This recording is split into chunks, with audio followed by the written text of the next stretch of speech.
بسم اللہ الرحمن الرحیم۔ ناظرین گرامی، جھوٹ بولنے پر جرمانہ۔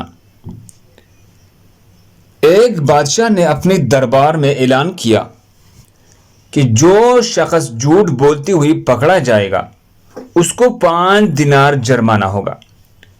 لوگ ایک دوسرے کے سامنے بھی جھوٹ بولنے سے ڈرنے لگے کہ اگر جھوٹ بولتے ہوئے پکڑے گئے تو جرمانہ نہ ہو جائے۔ ایک دن بادشاہ اور وزیر بیس بدل کر شہر میں گھومنے لگے۔ جب تک گئے تو آرام کرنے کی غرض سے ایک تاجر کے پاس ٹھہرے۔ انہوں نے دونوں کو چائے پلائی۔ باتوں باتوں میں بادشاہ نے تاجر سے پوچھا، تمہاری عمر کتنی ہے؟ تاجر نے جواب میں کہا 20 سال۔ بادشاہ اور وزیر آپس میں یہ جواب سن کر چونک گئی۔ پھر سوال کیا گیا، تمہارے پاس دولت کتنی ہے؟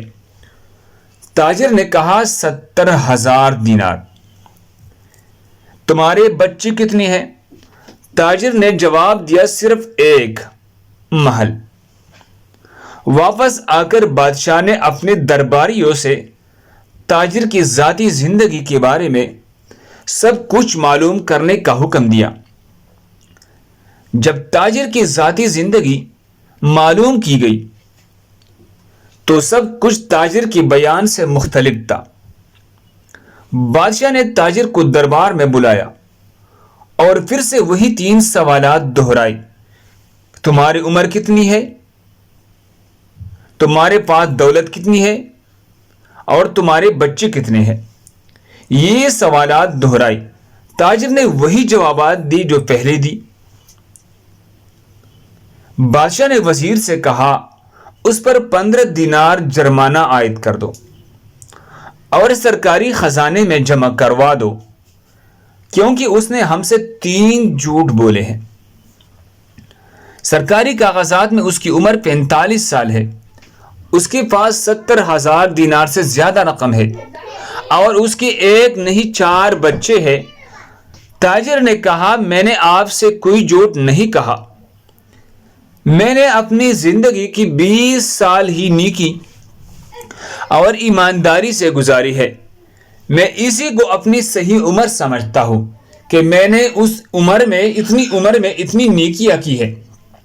اس کے علاوہ جتنی عمر میری ہے میں نے اس میں کوئی نیکی نہیں کی ہے۔ اور زندگی میں 70,000 دینار میں نے ایک مسجد کی تعمیر میں خرچ کیا۔ بس اسی کو اپنی حلال دولت سمجھتا ہوں۔ اور میرے 3 بچے نالائق اور بد اخلاق ہیں۔ صرف ایک بچہ نیک ہے، بس اسی کو میں اپنا بچہ سمجھتا ہوں۔